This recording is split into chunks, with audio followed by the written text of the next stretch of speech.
Vous voulez être riche? Vraiment riche? Le secret ne réside pas dans une formule magique d'enrichissement rapide. C'est une philosophie ancienne, pratiquée aussi bien par les empereurs que par les gens ordinaires. C'est le stoïcisme, et il peut vous ouvrir les portes du succès financier. Ceci est une histoire qui parle de changer votre état d'esprit, de conquérir vos impulsions et finalement de maîtriser votre destin financier. Ce ne sont pas les conseils financiers habituels. On ne parle pas d'action ou d'immobilier, il s'agit du pouvoir du stoïcisme. Il s'agit de contrôler ce que vous pouvez contrôler, d'ignorer ce que vous ne pouvez pas contrôler et d'utiliser ce pouvoir pour construire votre richesse. Êtes-vous prêt à faire le premier pas?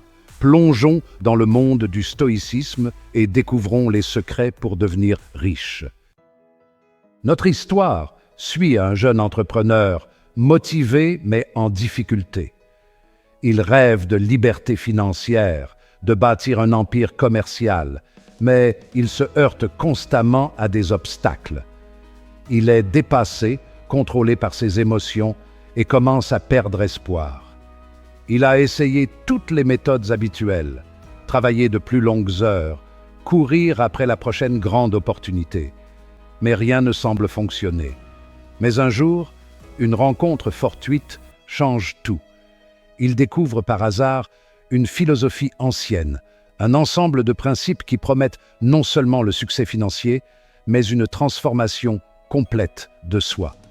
C'est sa première rencontre avec le stoïcisme, et cela va tout changer. Parviendra-t-il à percer les secrets du stoïcisme et à réaliser ses rêves? Restez avec nous et découvrez-le. Notre héros plonge dans le monde du stoïcisme. Il découvre ses figures clés, Marc Aurèle, Sénèque, Épictète. Ces personnages, issus de milieux différents, ont trouvé réconfort et succès grâce aux principes stoïciens. Il ne s'agit pas d'un secret mystique, mais d'une philosophie pratique, applicable même après des millénaires. Il découvre que le stoïcisme consiste à comprendre et à accepter ce que nous pouvons et ne pouvons pas contrôler. Nos pensées, nos réactions, nos efforts, ceux-ci sont en notre pouvoir. Le marché, les opinions des autres, les événements extérieurs, ceux-ci sont hors de notre sphère d'influence. Se soucier de l'incontrôlable est futile. Maîtriser le contrôlable, la clé de la vraie liberté. Il commence à intérioriser les vertus stoïciennes, la sagesse, la justice, le courage et la tempérance. C'est le fondement de son parcours, le socle sur lequel il bâtira son empire financier.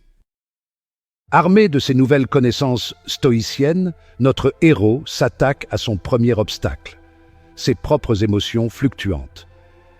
Il reconnaît à quel point sa peur de l'échec, ses réactions impulsives aux fluctuations du marché l'ont freiné. Il sait que pour réussir, il doit maîtriser son monde intérieur.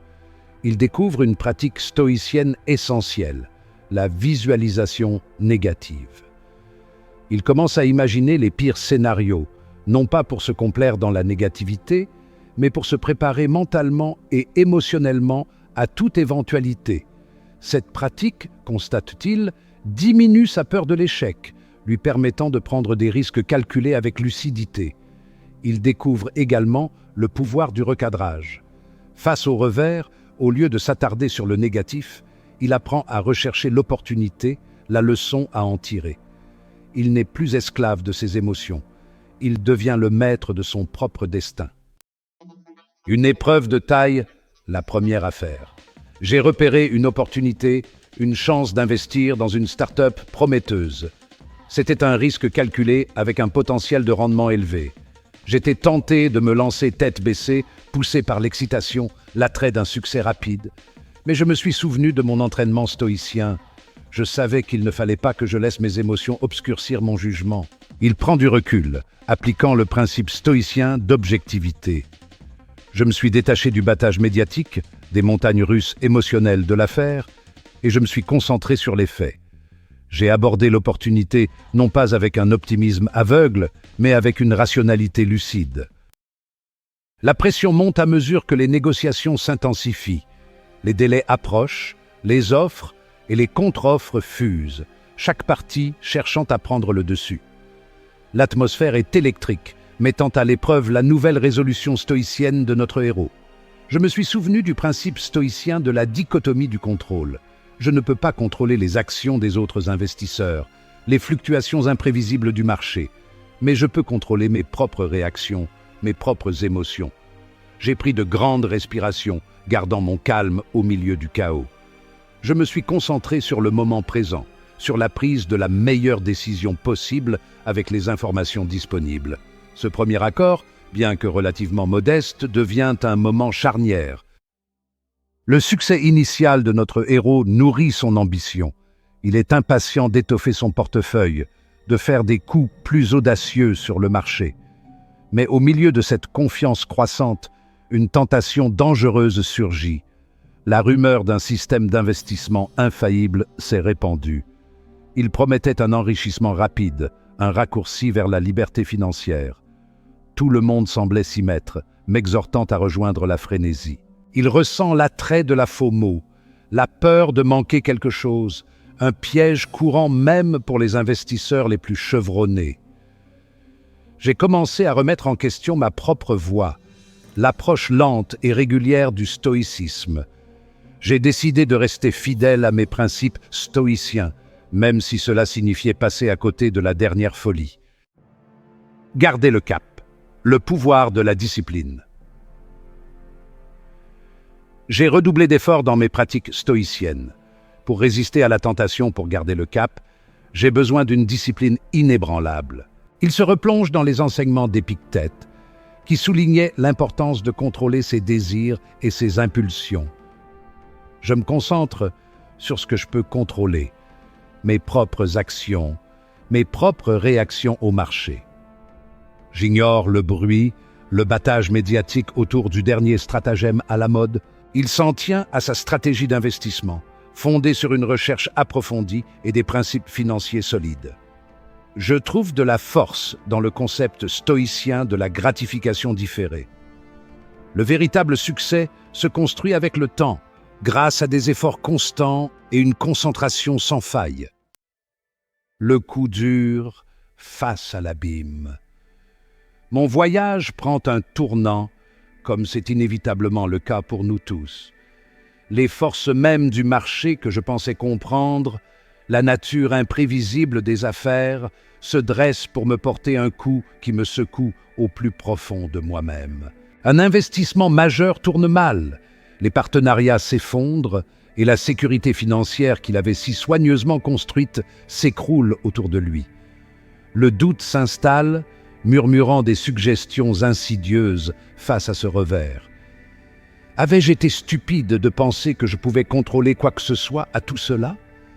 Le stoïcisme n'était-il qu'un bouclier fragile contre les dures réalités du monde? Les réponses faciles, celles qui ramènent au désespoir et à l'abandon, semblent tentantes. Ce n'est plus seulement une question d'argent, c'est le cœur même de mes convictions stoïciennes qui est en jeu. Le phénix stoïcien, renaître de ses cendres. Mais même dans cette obscurité, une lueur de la flamme stoïcienne persiste. Je me souviens des paroles de Sénèque. Tout nouveau commencement vient de la fin d'un autre commencement. Ce n'est pas la fin, mais une chance de reconstruire, plus fort et plus sage qu'auparavant. Il revisite le principe stoïcien du memento mori, la méditation sur la mort. Non pas dans un sens morbide, mais comme un rappel du caractère précieux de la vie, de sa nature éphémère. Cette perte, cet échec, sont bien peu de choses comparées à la fin ultime à laquelle nous sommes tous confrontés.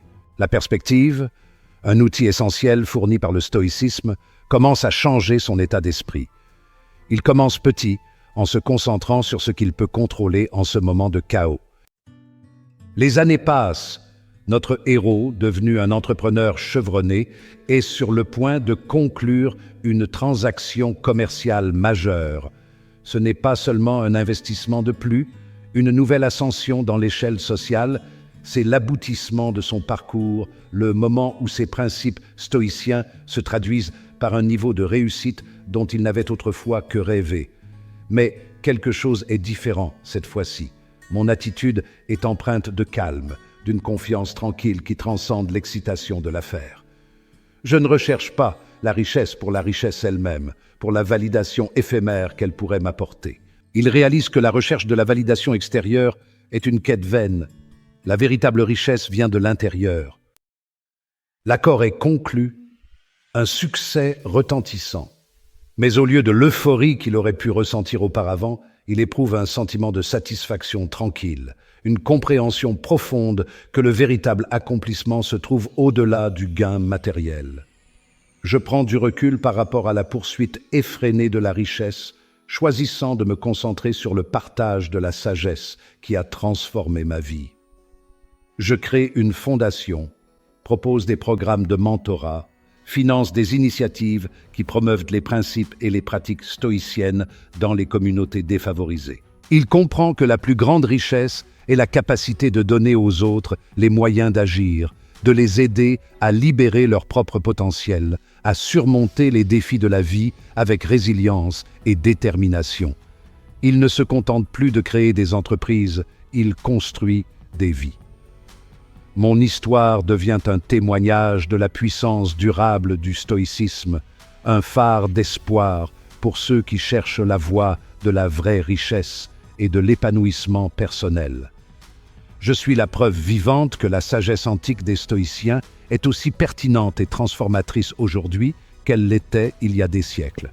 Pour une plongée plus approfondie dans les techniques stoïciennes spécifiques qui peuvent vous aider à atteindre un succès similaire, regardez notre prochaine vidéo. Le parcours de notre héros, d'entrepreneur en difficulté à maître stoïcien, témoigne de la puissance de cette philosophie antique. C'est une histoire qui va au-delà du simple succès financier. Il s'agit de la quête de la sagesse, de la vertu et d'une vie pleine de sens. Vous vous souvenez du jeune homme, dépassé par ses émotions, à la poursuite d'opportunités fugaces? Le stoïcisme n'a pas fait disparaître mes difficultés par magie, mais il m'a donné les outils pour les surmonter avec résilience et grâce. Il a appris à contrôler ses réactions, à trouver des opportunités dans l'adversité, à définir le succès selon ses propres termes. Son histoire nous rappelle que la véritable richesse ne se mesure pas à la taille de votre compte bancaire, mais à la force de votre caractère.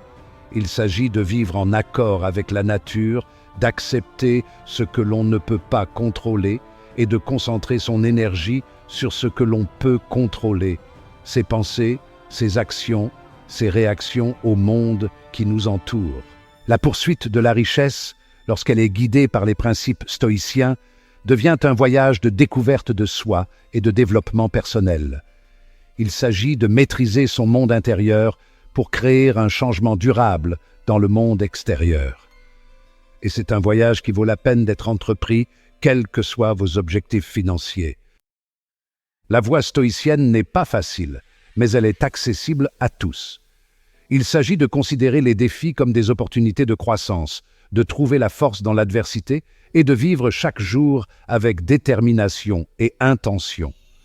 Commencez par intégrer de petites pratiques stoïciennes à votre routine quotidienne, quelques minutes de méditation chaque matin, la réflexion sur des citations stoïciennes, le choix conscient de vos réactions face à des situations stressantes. Vous serez surpris de l'impact profond que ces petits changements peuvent avoir sur votre état d'esprit et votre vie. N'oubliez pas que le stoïcisme est un voyage, pas une destination. Il y aura des revers, des défis qui mettront votre résolution à l'épreuve. Mais à chaque obstacle surmonté, vous en sortirez plus fort, plus résilient, mieux armé pour affronter tout ce que la vie vous réserve. Si vous êtes prêt à libérer votre plein potentiel, à atteindre la véritable richesse sous toutes ses formes, engagez-vous sur la voie stoïcienne. Merci d'avoir regardé cette vidéo jusqu'à la fin. Si tu as trouvé cette vidéo utile, si cette vidéo t'a touché, si elle t'a inspiré, abonne-toi maintenant pour plus de contenu de qualité chaque semaine et partage-la avec quelqu'un qui a besoin de ce message. N'oublie pas de liker. Ensemble, nous pouvons atteindre des sommets incroyables. Enfin, n'oublie pas, ce n'est pas la fin de ton voyage, c'est juste le début. Clique sur la vidéo suivante pour continuer à apprendre et à grandir. N'arrête jamais d'investir en toi-même. Prends soin de toi, éternel entrepreneur, et à la prochaine pour une nouvelle vidéo.